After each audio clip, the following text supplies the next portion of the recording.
The penthouse on the 53rd floor of Caldwell Tower had floor-to-ceiling windows that faced the entire eastern skyline of Chicago. And on most evenings, Victoria Hale would sit in the blue hour between work and sleep and watch the city burn its lights on without her. It was a beautiful prison. She had designed it herself, the clean architectural lines, the ash-gray sofas, the museum-quality paintings she never looked at anymore. The custom doorways built 3 inches wider than standard, so her wheelchair could pass through without the faint scrape of rubber that used to mark her passage through the old apartment. That old apartment she had shared with Preston.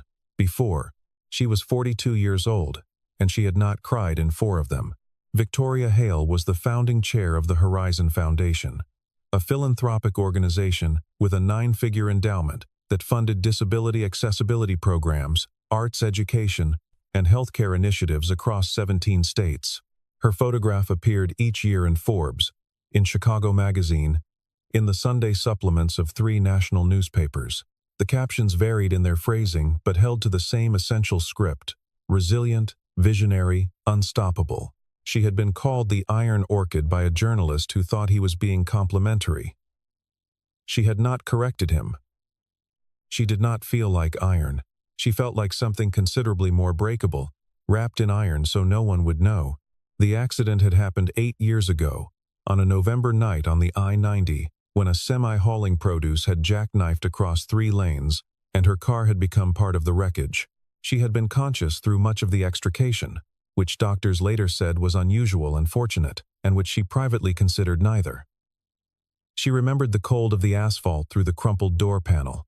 She remembered a firefighter's voice saying, "Stay with me, ma'am," over and over, as though she might choose to leave. Preston had visited every day for the first 2 weeks. Then every few days. Then once a week. Then, on a rainy Tuesday in March, 5 months after the accident, he had come to the rehabilitation center with flowers and an expression she recognized as rehearsed, and told her he wasn't able to do this. The word this applied to everything that her life had become, and that he was sorry, and that he would always care about her, which was the most precise way of saying that he would not.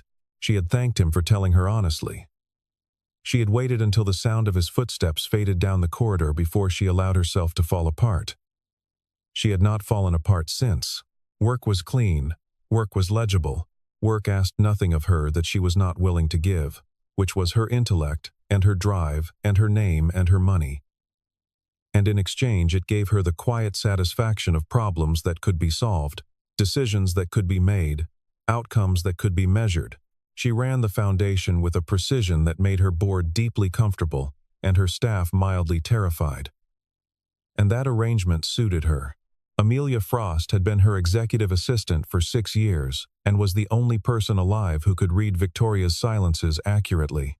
She was 31, incapable of nervousness, and she had developed a specific facial expression: a slight lifting of one eyebrow, an almost invisible compression at the corner of her mouth that she deployed whenever she was about to propose something Victoria would dislike. She wore that expression on a Thursday afternoon in early October when she appeared in the doorway of the office and said, "The charity match evening is 3 weeks from Saturday. I need to confirm your attendance and your participation." Victoria did not look up from the grant proposal she was reviewing. Participation. The charity pairing component. You agreed to it in June. I agreed to the event. I don't believe I agreed to be. She finally looked up. Amelia's expression had not shifted. A centerpiece. The word in the program is featured guest, Amelia. The auction raised $40,000 last year, and the pairing segment raised $90,000. The board wants to emphasize the human element of the foundation's mission. A pause. They specifically requested you. Victoria looked back at the grant proposal. The numbers on the page did not change. One evening, and I choose when I leave. Of course, and I don't want, she stopped. The sentence was going to end with "to be looked at," which was not something she was going to say aloud. I want final approval on the event's accessibility arrangements. Already done, Amelia said, and she had the grace not to smile. Later that evening, Victoria sat alone by the panoramic window, and watched a couple walk along the river far below. Small and ordinary and unhurried, and felt something she had worked very hard to successfully name as nothing. She was not, she told herself, lonely. She was simply alone. The distinction mattered. She watched until the couple disappeared around a bend in the path. And then she closed her laptop and went to bed at 10:15, which she did every night, because routine was the architecture of a life that had been rebuilt from scratch, and she was not going to let it collapse over something as indulgent as a feeling. On the north side of the city, in a neighborhood that the real estate listings had recently begun calling emerging, but which its residents simply called home, a man named Daniel Brooks was ironing a shirt on a Tuesday night and listening to his daughter explain the rules of a card game he did not understand. "You can't just put down a wild card whenever you want, Dad. I thought the point was to get rid of cards." "It is, but there are rules." Sophie was 8 years old and had her mother's eyes a particular shade of gray that turned almost silver in good light, and her father's stubbornness, which manifested in her as a precise and cheerful insistence on accuracy that he found exhausting and wonderful in equal measure. She sat cross-legged on the kitchen floor, arranging cards in formations she considered self-explanatory, while Daniel moved the iron carefully around the collar of his dress shirt. The shirt was 4 years old. It had been worn to job interviews, to Sophie's school recitals, to the funeral of a neighbor. And now, apparently, to an event he did not fully understand, at a venue he had never seen, and a social environment he had precisely zero experience navigating. The call had come from a woman named Helena Marsh, whose family he had serviced for 3 summers running central air systems, heat pump maintenance, a boiler replacement the previous winter that had taken 2 days, and left her son convinced Daniel was some kind of household deity. Helena Marsh had called on a Wednesday morning and asked, with the slightly elaborate casualness of someone who has been composing their pitch, if Daniel would consider attending a charity event at the invitation of the Horizon Foundation. He had said he didn't think that was the kind of thing he went to. She had explained about the charity match evening, the foundation's work, the importance of what she called authentic human representation at events like these, and he had listened politely and thought about everything he would need to do that Saturday, and said he would think about it. Sophie had found the brochure on the kitchen counter 3 days later, because Sophie found everything, and had studied it with the focused attention she gave to all information that seemed potentially significant. "The Horizon Foundation does accessibility programs," she said. "That's like ramps and stuff for people in wheelchairs. Among other things, yeah. Do you want to go?" He had looked at his daughter. She had her mother's capacity for asking questions that were actually answers, delivered in a tone of pure inquiry. He had been married to Ellen for 7 years, and had spent a substantial portion of them catching up to what she meant underneath what she said. "It's not really my world," he said. "But you could go to it," Sophie said. "Like, it's not locked." He had been 33 when Ellen died. Pancreatic cancer, discovered late. Progressed fast.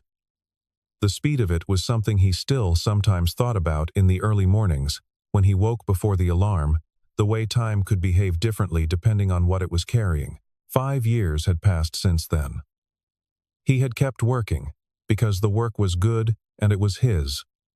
And he had kept Sophie in the same school and the same neighborhood and the same routines, because continuity was something he could give her, even when other things were not in his power. He had turned down Helena Marsh's first offer of assistance, a fund she'd mentioned, quietly, for educational expenses, and he had been direct about it. He wasn't too proud to accept genuine need.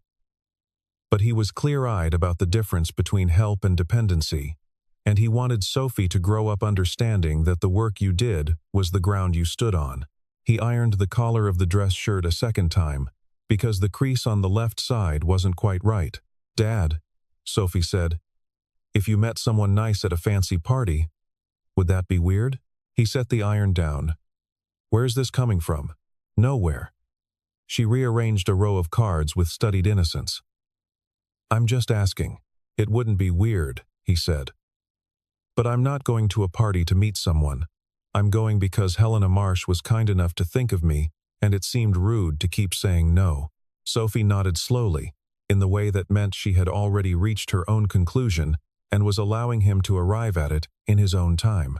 He called Helena Marsh the next morning and said he would attend. On the night of the event, before he left, he stood in the doorway of Sophie's bedroom where she was doing homework at her desk, and she looked up and said, with great seriousness, "You look really nice." "Dad, thank you, Bug. Try to have fun." "I'll try. And if someone's being unfair to you," she added, "just be nicer than them." That always works. He was not sure where she had learned that. He hoped it was true. The grand ballroom of the Aldworth Hotel had been built in 1924 and renovated 3 times since, most recently in a style that managed to feel simultaneously historic and sterile, like a very expensive dental office that had kept the original crown molding. Crystal chandeliers, white linen, a string quartet playing something that had been commissioned for the evening and would not be remembered by morning. Victoria arrived at 7:15 in the Foundation's accessible vehicle, accompanied by Amelia and a security coordinator named Marcus, who had worked with her for 3 years and understood the specific grammar of her preferences when she wanted space cleared, when she preferred to navigate herself, when his presence was necessary, and when it was an intrusion. The room was already populated by people she recognized, and people she was expected to recognize, and people who were hoping she would recognize them. She navigated through the entrance with the practiced neutrality she had spent years developing, fielding greetings with precise warmth, deflecting the special quality of attention that some people directed at the wheelchair as though it were the most interesting person at the table. She positioned herself near the west wall, where the lighting was good and the sightlines were clear, accepted a glass of sparkling water from a passing server, and began the quiet work of being present. Amelia appeared at her elbow at 7:43. "Your match arrives in about 15 minutes. Tell me again why I agreed to this format specifically." "Because the pairing segment raises $90,000 and you have 17 new accessibility initiatives in the proposal pipeline." "Right." Victoria looked out across the room. "And they told him what to expect?" "They told him, you're the foundation chair." "They didn't. I don't think they led with the full biographical detail." A pause that was not quite discomfort. The organizers wanted the meeting to feel natural. Victoria looked at her steadily. "Amelia, he knows about the wheelchair. It was mentioned." Another pause. As a footnote, she could feel from across the room the particular texture of conversations that were about her. The slight redirection of bodies. The careful nonchalance. She had developed a peripheral awareness of it over 8 years. The way you develop a sense. At 7:58, a man walked through the main entrance, wearing a dark suit that fit him well, and carrying himself with the specific quality of ease that belongs either to people who are always comfortable, or people who have decided to be comfortable now regardless of circumstances. He was not tall in the way that draws immediate attention, but was built solidly, with the kind of hands that suggested actual labor, a slight thickness at the knuckles, a callus at the base of the right palm, that was visible even at this distance.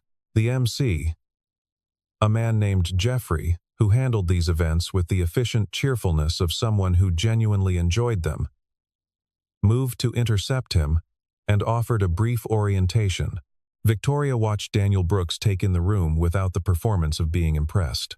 He looked at the chandeliers for a moment, then at the people, then across the room, and when his gaze found her, there was no flicker of recalibration, no split-second processing of the chair, the public image, the expected transaction, just a straightforward moment of recognition.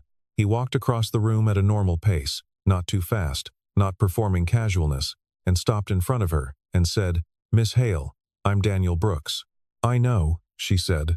"I wanted to come say hello properly rather than wait for the program." He extended his hand. "Thank you for having me here." She shook his hand.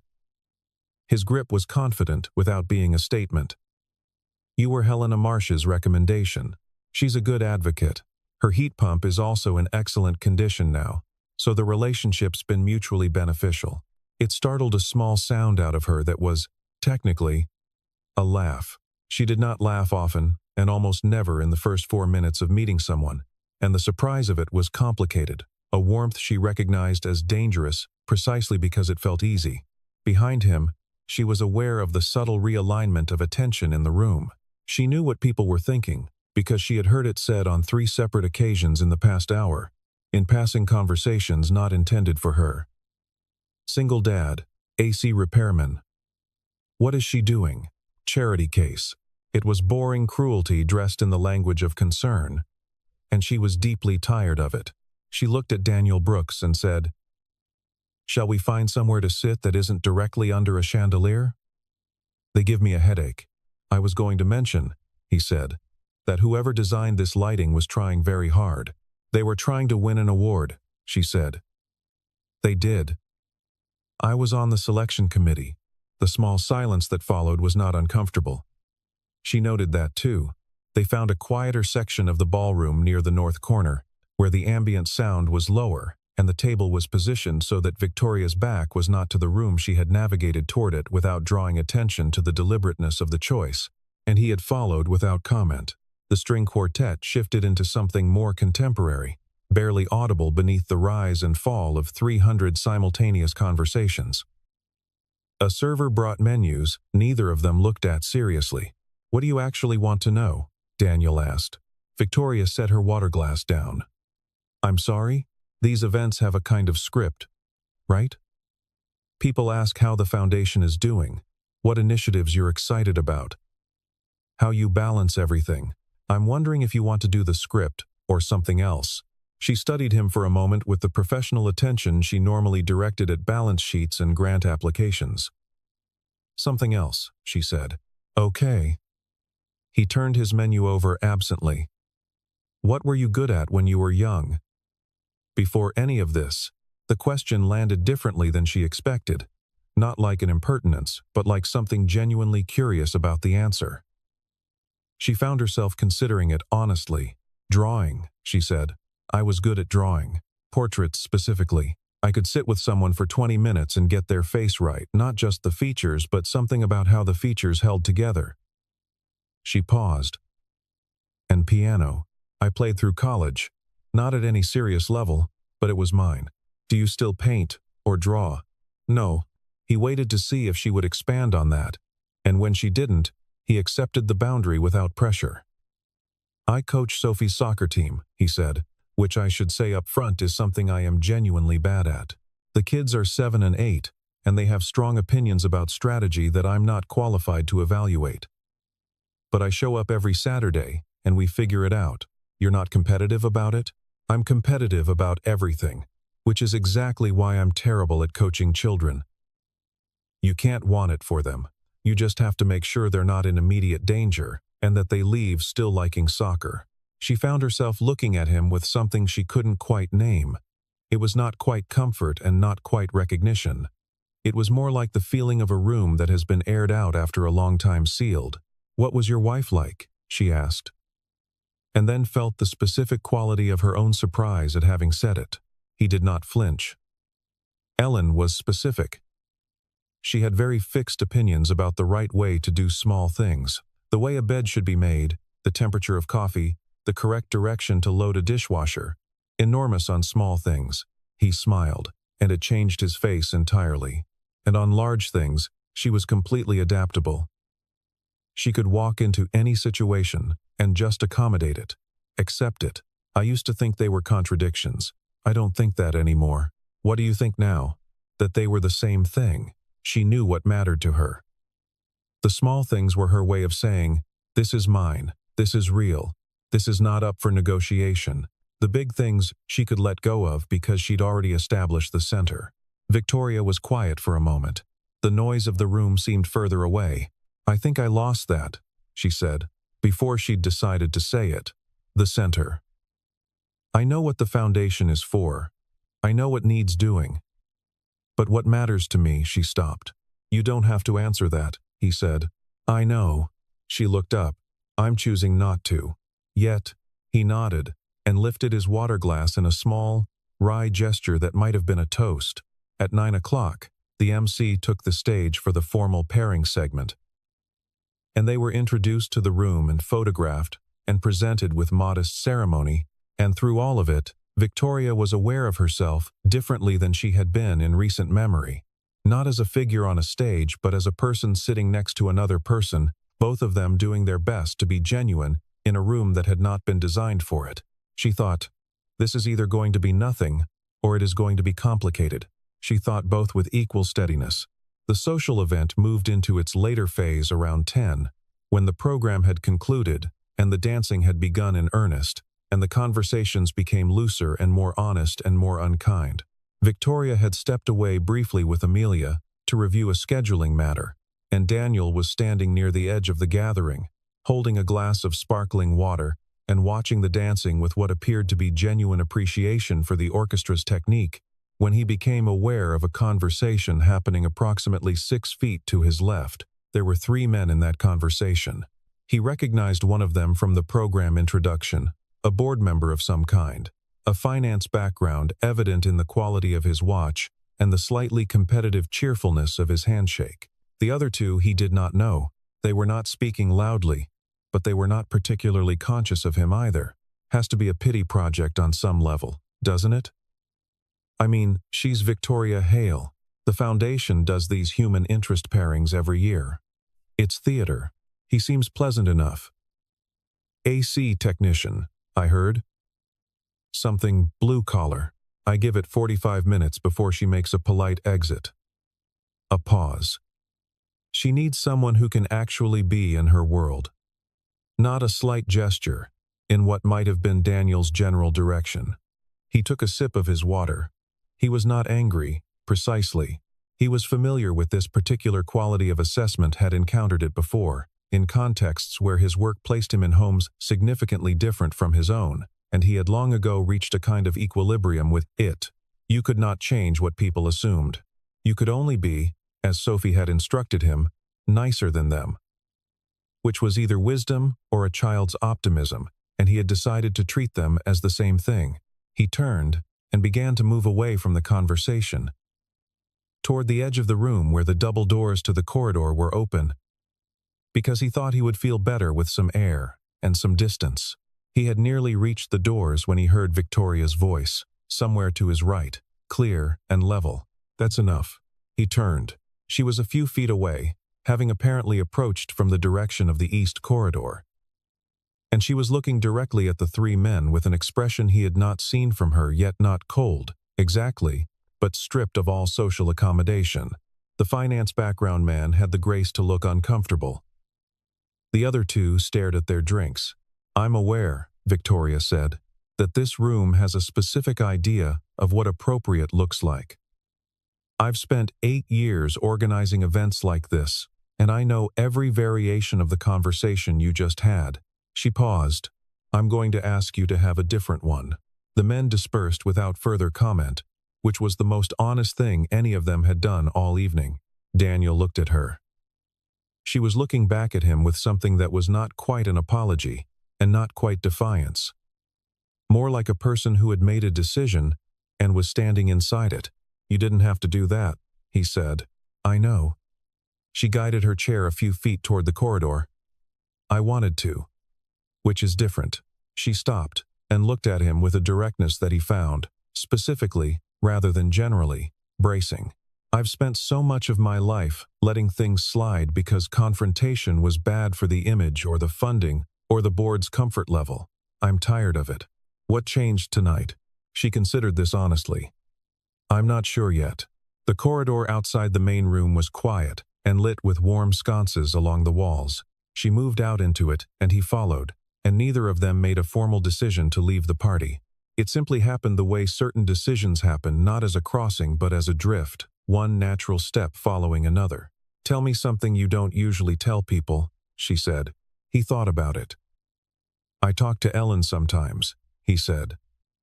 Not like I'm not under any illusions about what that is, but when I'm working through something, when Sophie does something that would have made Ellen laugh, I'll say it out loud. To the kitchen, usually. Whatever. He looked at the middle distance. It helps. I don't think there's a name for what it is exactly. Continuity, she said. Yeah, maybe. I think that's... She stopped.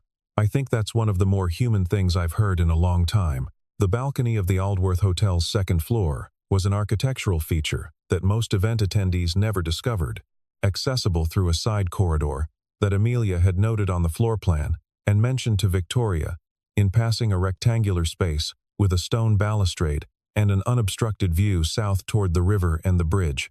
It was Daniel who asked if she wanted air. It was Victoria who knew where the balcony was. The night was cool but not cold, that particular October quality, where the air had edge but not bite, and the city spread out below them in its indifferent and beautiful grammar of light. Across the river, the bridge cables were illuminated in pale amber. A barge moved south with the slow patience of heavy things. They did not talk immediately.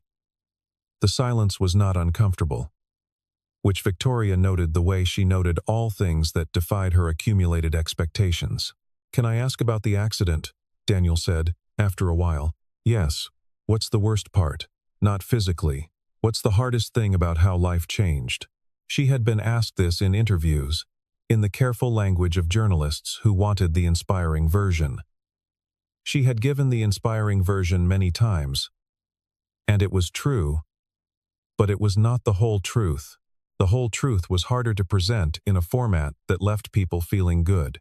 "Being a woman," she said, and felt the precision of it even as she said it. "Not that I stopped being one, but people stopped seeing me as one. Or seeing that first. What they saw first became either the chair or the money or both, and everything else receded. Any quality I had, and I'm not falsely modest, I know what I am, became secondary to what I was sitting in." She looked at the river. Preston, the man I was with, he tried. He genuinely tried, I think. But he was 38, and he wanted things that were not going to be possible in the way he'd imagined. And he left, and I don't entirely blame him, and that's the most complicated part. That I understood why. Daniel was quiet for a moment. Not with the careful quiet of someone composing a response, but with the actual silence of someone listening. "I want to say something," he said finally. "Then say it. I've been sitting next to you for 3 hours, and what I see is someone who is very smart and very careful and very tired of holding everything together alone." He paused. "I don't say that as I'm not trying to rescue anything. I'm just describing what I see." "What else?"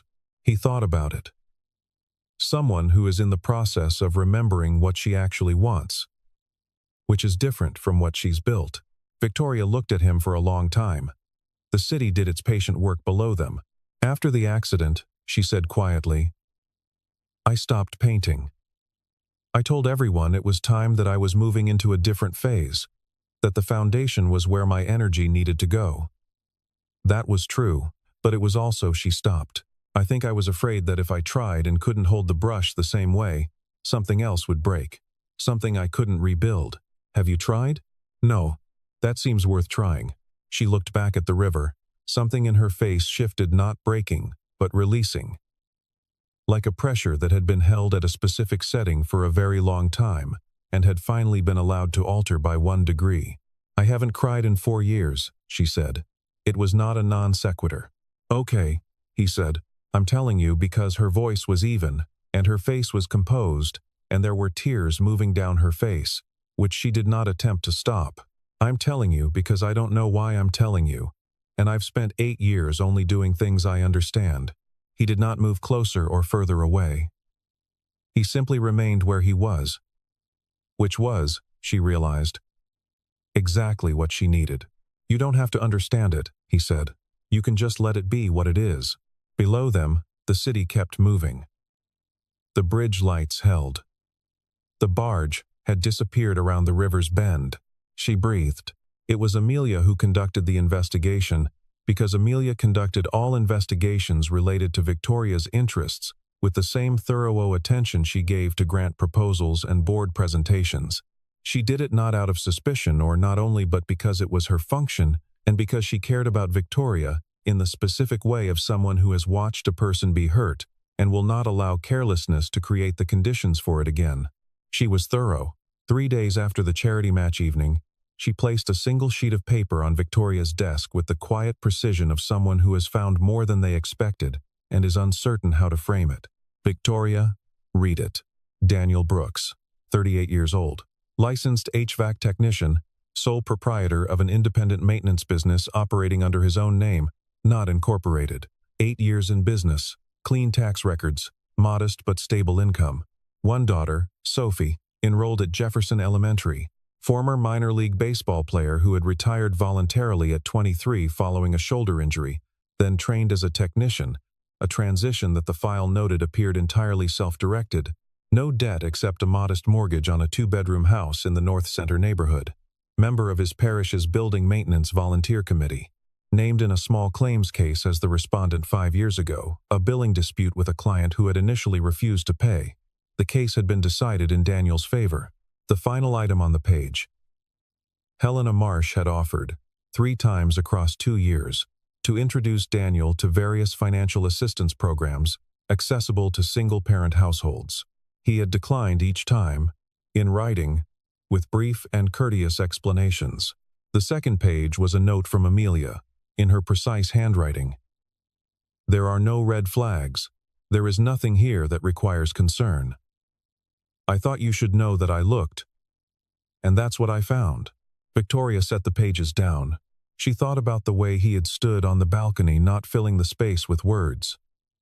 Not managing the conversation toward a destination. Simply being in it. She thought about the baseball career quietly abandoned. The business built without external funding. The 3 declinations. She thought about what it meant that every man who had been genuinely interested in her since the accident had been interested in the weight of what she carried, the foundation, the influence, the money, the narrative. What it meant that Daniel had not once, across 4 hours of conversation, asked about the foundation's budget or her philanthropy strategy, or what it was like to be on the Forbes list. He had asked what she used to draw. He had asked what made her happy before the world learned her name. She pulled a blank legal pad toward her and held a pen above it for a long moment. Then she began to draw a face, a rough attempt. A first attempt in 8 years, and the lines came out uncertain and slightly wrong. But the shape was there, and she recognized it. It was not finished, but it was started. She called Amelia on the intercom and said, "I'd like to send something to Mr. Brooks." Not an official foundation communication. Something personal. A pause. "What would you like to send?" "I don't know yet." She looked at the drawing. "I'll let you know." The photographs appeared on a news website on the Wednesday following the charity match evening, published under the headline, Horizon Foundation Chair, Victoria Hale's Mystery Date, Billionaire Philanthropy, or Billionaire Pity. The images had been taken during the pairing introduction standard event photography. Nothing unusual but arranged in a particular sequence, with a caption that emphasized the professional and economic distance between the 2 subjects, and a sidebar that summarized Daniel's HVAC background in a tone that was technically neutral and actually condescending. By Thursday morning, it had been picked up by 2 additional outlets, one of which ran a reader poll. Victoria read the coverage at 6 a.m. in her office, which she had reached by 6:15, ahead of the rest of her staff, which she did most mornings. She felt, specifically, tired. Not surprised. Not wounded. The deep, bone-level tiredness of someone who has been the subject of public narratives for a long time and has learned that the narratives care nothing for their subjects. Reginald Cross, the Foundation's chief communications officer, was at her office door by 8:30. He was 55 and careful, and she respected him, and she could see from his face that he had already fielded calls. "The board had a brief, informal conversation this morning," he said. 3 members. No one is issuing any kind of formal statement, but there's a concern about the optics during the Phase 2 fundraising push. "The optics," Victoria said. "The coverage has a certain, I know what the coverage has." She set the tablet down. "What, specifically, are they asking?" He hesitated. "Not asking. Suggesting. That any further public contact with Mr. Brooks be conducted with some discretion. Given the timing, they're suggesting I conduct my personal life with discretion because it's inconvenient for a fundraising cycle. Victoria, I have given 19 years of my life to this foundation," she said, and her voice was very even. "I rebuilt it after the accident from a mid-sized regional charity into what it is now. I have sat through 11 board retreats and 4 leadership transitions and a lawsuit about the accessibility grants in 2021 that I handled before anyone else even understood the issue. I have done all of that because it is work that matters, and I am committed to it. She paused, and I would like to know at what point exactly the board decided that in exchange for all of that, I forfeited the right to be a person. Reginald Cross did not answer, because there was no answer that was honest and also comfortable, and he was a man who valued his comfort. She looked at him steadily. Tell the board I received their concern. Tell them the Foundation's work continues without interruption. Tell them. She stopped. She thought of a balcony and a city laid out below, and the first night in 4 years that had felt entirely real. Tell them I'm going to handle my personal life like an adult. And if they'd like to really us. And if they'd like to discuss it formally, they can put it on the next agenda. She stood a motion that required both her hands and a small pivot, and which she executed with the fluency of 8 years of practice, and moved toward the window. Behind her, she heard Reginald Cross leave. Outside, the city was going about its enormous ordinary business. She watched it for a long time. She found it on a Monday, placed with specific care under the corner of a small gift that had been left with the building's front desk and delivered upstairs by a courier, a package containing a coffee table book on the history of the Chicago Impressionist movement, wrapped in plain brown paper, with a note in clean, deliberate handwriting. I thought this might be useful if you decide to try the portraits again. There's a watercolor section in the second half that I found unexpectedly good. I'm not an expert, but it seemed like the kind of thing you might recognize. I've been thinking about what you said on the balcony. About being tired of holding everything together alone. I want to be honest with you, because I think you prefer honesty to most alternatives. I think you should be careful with this. With whatever this is. Not because of anything about you or anything about me, but because you have a lot of pressure on you right now, and I don't want to add to it. The coverage last week, Sophie saw the headline, and she asked about it, and I told her you were a person I respected, and that people in the news sometimes say things that aren't kind, which she is old enough to understand. I think you deserve whatever peace looks like for you. If that means distance, I understand it. I'm not going anywhere specific. I'm at the same address. T-teen. P.S. Sophie says to tell you that pancakes fix most things. I have not fact-checked this, but I believe it is directionally accurate. Victoria read the letter twice, seated at her desk with the building quiet around her. She read it the way she had once read poetry, not for information, but for the shape of what was being said beneath the words. He was giving her an exit. A clean, generous, face-saving exit, offered not out of withdrawal, but out of consideration. She thought about the exit for 2 days. On the third day, she called Amelia and said, "Clear my Saturday morning." Amelia said, "Your board prep is scheduled for, clear it. And I won't need Marcus." A pause. "I'll need directions to the North Center neighborhood." The house was a 2-bedroom bungalow on a tree-lined street that would have been described, by anyone writing about it with a specific purpose, as modest. Victoria would not have described it that way. She would have described it as looked after. The porch had a repainted rail and a rubber mat that was new enough to still have its shape. The front window had a child's drawing taped inside a soccer ball, with a sun above it, and what was either a dog or a lion, executed in green and yellow crayon. She had taken the accessible cab service rather than the Foundation vehicle. And she was alone, which was not something she often was in public, and the air was cold and bright, in the specific way of October mornings when the sky is the color of good slate. She knew he was home because she could hear, very faintly from the side of the house, the sound of a wheel being adjusted, the specific metallic talk of a wrench on a bicycle bolt. She navigated along the front walk, which had a slight grade but nothing that required assistance, and rounded the corner of the house to find Daniel Brooks crouched over an upturned bicycle in the narrow side yard, with Sophie standing beside him, offering what appeared to be critical technical commentary. He looked up. Sophie saw her first and went very still for 1 second, with the absolute attentiveness of an 8-year-old encountering something she had been thinking about. And then she said, with the uncomplicated excitement of someone who has decided not to be cautious, "You came." "I came," Victoria said. Daniel straightened up slowly, with the careful movement of someone who has been crouching for a while. and looked at her with an expression she was beginning to recognize, not guarded, not performing, just present, just actually there. How did you know where he started? You put your address on the note. She tilted her head slightly. Which I'm now wondering if you did. Intentionally. A pause. Something moved through his expression that was not quite a smile, but was related to one. Directionally intentional, he said. Sophie was already pulling her bicycle out of her father's reach. Can you help me with this wheel, actually? Dad has been trying to fix it for 40 minutes, and I think he's making it worse. Sophie, I can look at it, Victoria said. You know bikes? Daniel said. I know mechanical systems. I used to help my brother with his motorcycle. She moved toward the bicycle. Let me see what you've done.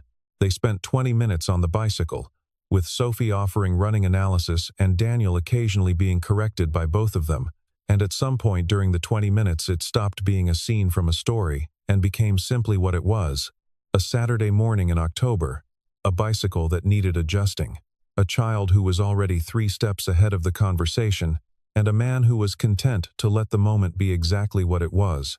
When the bicycle was functional, Sophie tested it in a loop around the backyard, with the verification energy of a quality control engineer, declared it acceptable, and then looked at the two of them standing in the side yard, with the calculated casualness of someone who had been hoping exactly this would happen.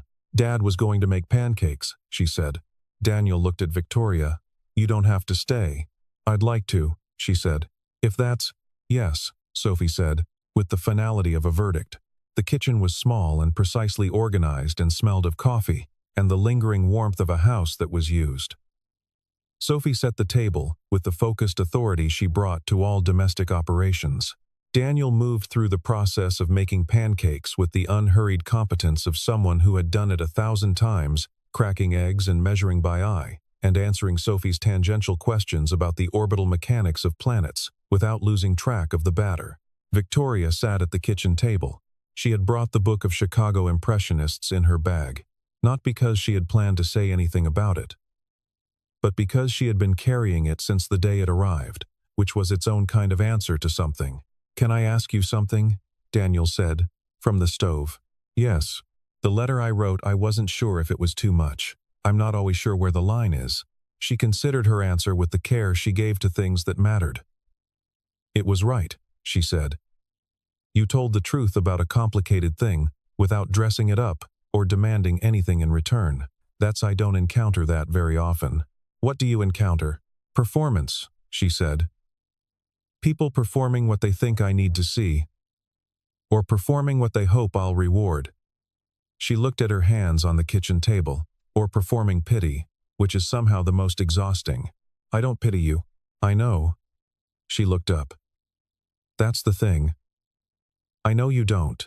Sophie reappeared from wherever she had briefly vanished and climbed into her chair and regarded them both with the patient satisfaction of someone watching a plan reach its intended outcome. Sophie, Daniel said. What do you want on yours? Blueberries. And, can we have real maple syrup? We always have real maple syrup. I just like confirming. Victoria laughed a real laugh, not the social variety, not the slightly formal sound she had learned to produce when warmth was expected. A laugh that surprised her with its own genuineness, that rose from somewhere she hadn't accessed in long enough that she'd half forgotten it was there. Daniel looked at her from the stove, and in his expression was nothing complicated, no calculation, no surprise even, just the specific quality of recognition that belongs to someone seeing something they had been waiting, without quite knowing it, to see. Sophie was already reaching for the maple syrup. The morning was ordinary. The kitchen was small. The pancakes, when they arrived, were excellent. Victoria ate with the complete and unconsidered appetite of someone who has, without ceremony, without announcement, without anything so large as a decision, simply arrived somewhere she was not in a hurry to leave. Outside, the October light was doing what October light does in Chicago, turning everything it touched into a specific and unrepeatable gold, the color of things that are still here, still warm, still going. Somewhere behind the simple noise of a normal Saturday morning, in the space between one moment and the next, something that had been very carefully closed for a very long time, opened by one window.